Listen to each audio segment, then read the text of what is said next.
सभी प्यारे देशवासियों को मेरा नमस्कार। दोस्तों, इस वक्त की सबसे बड़ी खबर आ रही है जम्मू कश्मीर से। जम्मू कश्मीर में गुपकार जो गठबंधन था या ठगबंधन मैं इसे कहूंगा, गुपकार ठगबंधन को बहुत बड़ा झटका लगा है। वहीं जो उमर अब्दुल्ला को भी सबसे बड़ा झटका लगा है। देखिए, हम सभी जानते हैं कश्मीर में अभी हाल ही में चुनाव हुए थे, पंचायत चुनाव। पंचायत चुनाव में सबसे बड़ी पार्टी बनकर जो उभरी वो उभरी बीजेपी। सबसे ज्यादा सीट बीजेपी ने हासिल करी पंचायत चुनाव में। यानी साफ था कि धारा 370 हटने का जो फायदा है वो कश्मीर के युवा समझ गए थे और उन्होंने बीजेपी को अपना वोट दिया। पहली बार घाटी में कमल खिला दोस्तों। लेकिन कश्मीर की जो 8 पार्टी थी, ये जो गुपकार गैंग है, इनको ये कभी भी पसंद नहीं आया। ये कश्मीर के युवा को, कश्मीरियों को कभी भी खुश नहीं देखना चाहते। इसी वजह से इन्होंने गुपकार जो गठबंधन, ठगबंधन मैं कहूंगा, उसका इन्होंने घोषणा कर दी। वहीं अमित शाह जी ने इस गुपकार जो ठगबंधन था, इसको गुपकार गैंग का नाम दे दिया, जिससे ये और जल भुन गए। दोस्तों, ये जो कश्मीर के ये जो लोग, मैं आपको बताता हूं इस संगठन का नाम गुपकार इन्होंने रखा क्यों और ये पड़ा कैसे। देखिए, जैसे ही धारा 370 हटी, सबसे ज्यादा इन लोगों की सुलग उठी है, गुपकार गैंग वालों की। क्यों? क्योंकि अब इनकी जो रोजी रोटी थी उस पर लात पड़ना तय हो गई है। अब सुनिए, देखिए, जैसे ही धारा 370 हटती है, ये आठों पार्टियां जो हमेशा आपस में लड़ती थी कश्मीर में, वो उमर अब्दुल्ला के घर जाती हैं। उमर अब्दुल्ला का जो बंगला है, माफ कीजिएगा मैंने घर बोला, जो उमर अब्दुल्ला का जो बंगला है वो गुपकार रोड पर पड़ता है। आठों पार्टियां सहमत हो गई कि भैया ठीक है, आज से हमारा जो गठबंधन, ठगबंधन है, उसका नाम हम गुपकार रख लेते हैं। देखिए, इनके तो बंगले हैं भाई साहब, वहां पर कश्मीर में इनके बंगले हैं, दिल्ली में इनकी प्रॉपर्टी है, इनके बच्चे बाहर विदेशों में पढ़ते हैं। लेकिन जो कश्मीर का युवा है, आज भी परेशान था। उसको पत्थर दिए जाते थे और साथ में 100-500 रुपए दे दिए जाते थे कि जाओ भैया, तुम सेना पर पत्थर फेंको, तुम गोली खाओ। और ये लोग घर में हाथ कांपते थे। लेकिन अब इनकी रोजी रोटी बंद हो गई है। और दोस्तों, यकीन मानिए, रोजी रोटी अब इनके भूखे मरने तक की भी नौबत आएगी। एक बहुत बड़ा झटका लगा है इस गुपकार गैंग को।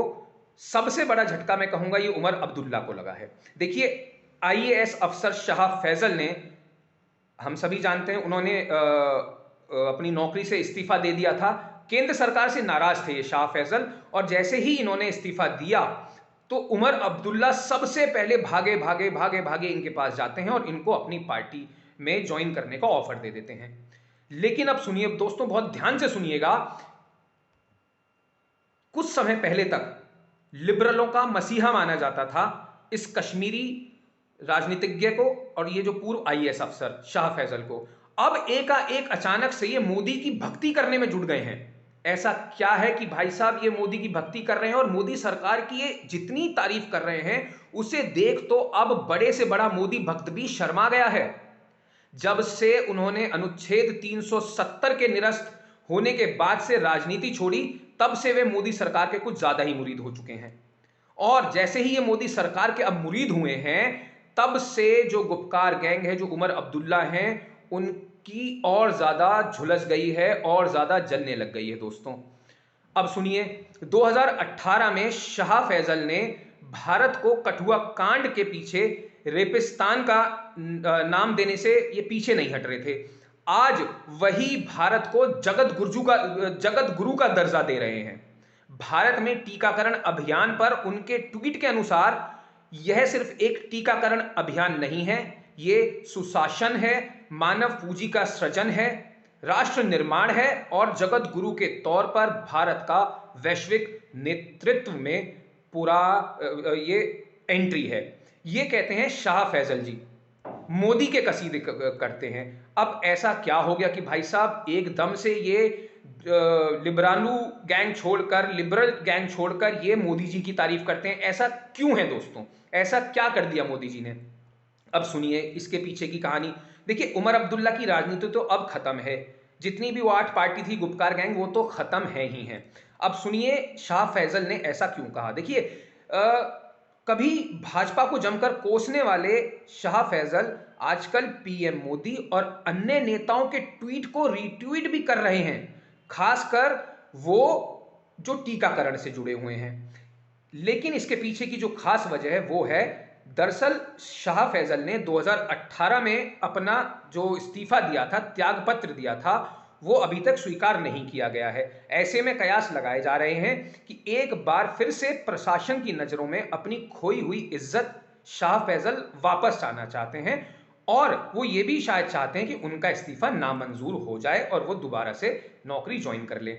लेकिन बात यह है कि भाई साहब, जब शाह फैसल जैसा कट्टर लिबरालू मोदी जी की तारीफ करता है, तो बाकी सोचिए, सेंध लग चुकी है अब कश्मीर में।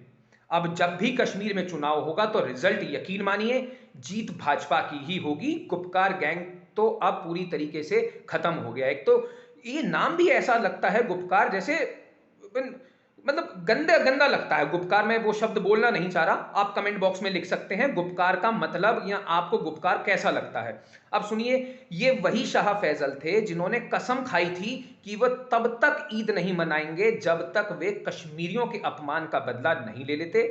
ये बातें जनाब ने तब कही थी जब केंद्र सरकार ने 2019 में अनुच्छेद 370 के अंतर्गत जम्मू कश्मीर के विशेषाधिकार संबंधी प्रावधानों को निरस्त कर दिया था। परंतु जब से उन्होंने पीएम मोदी और उनकी सरकार के तारीफों के पुल बांधने शुरू किए हैं, तब से ऐसा लगता है कि मानो नजरबंदी में शाह फैसल का कायाकल्प हो गया है। हालांकि यह बदलाव अब कितने दिन टिकता है दोस्तों, ये तो देखिए भविष्य ही बताएगा। लेकिन शाह फैसल जिस तरीके से मोदी जी की तारीफ करते हुए नहीं थक रहे हैं, पूरे गुपकार गैंग, उमर अब्दुल्ला हो या जितनी भी राजनीतिक पार्टियां हैं, वो उनकी बैंड बजना अब शुरू हो गई है। दोस्तों, मैं आपसे पूछता हूं, क्या धारा 370 हटने का कश्मीर को फायदा होगा या नहीं? कमेंट बॉक्स में अपनी राय जरूर दें दोस्तों, और कमेंट बॉक्स में अपना कमेंट लिखने के बाद वीडियो शेयर जरूर करें। दोस्तों, 25 लाख सब्सक्राइबर्स का हमारा परिवार हो चुका है हॉकफीड का, और पूरा भारत ही नहीं, पूरे विश्व में, पूरी दुनिया में हमारे सब्सक्राइबर्स हैं। तो जब आप कमेंट करने के बाद वीडियो शेयर करेंगे तो आपका कमेंट पूरी दुनिया देखेगी, पूरी दुनिया पढ़ेगी दोस्तों। तो इसलिए कमेंट करने के बाद वीडियो शेयर जरूर करें। पोल खोलती ये जितनी भी गंदी पार्टियां हैं कश्मीर की, ये गुपकार गैंग की, इनकी पोल खोलती इस वीडियो को शेयर जरूर करें। क्या आपको लगता है इनकी गंदी राजनीति अब खत्म होने वाली है? हाँ या ना में इसका जवाब दे दोस्तों। देश हित चैनल है हॉकफीड दोस्तों। जो खबर आपको बिकाऊ मीडिया नहीं दिखाता, वो खबर हम आप तक पहुंचाते हैं और हम आपको दिखाते भी रहेंगे। तो दोस्तों, देश हित चैनल को सब्सक्राइब जरूर कर लें। सब्सक्राइब करने के बाद जो घंटी का निशान है, जो बेल आइकन है, उसको जरूर दबाएं कि हर खबर, हर देश हित की खबर आप तक जरूर पहुंचे दोस्तों। फिलहाल इस वीडियो में दोस्तों इतना ही। जय हिंद, जय भारत, नमस्कार।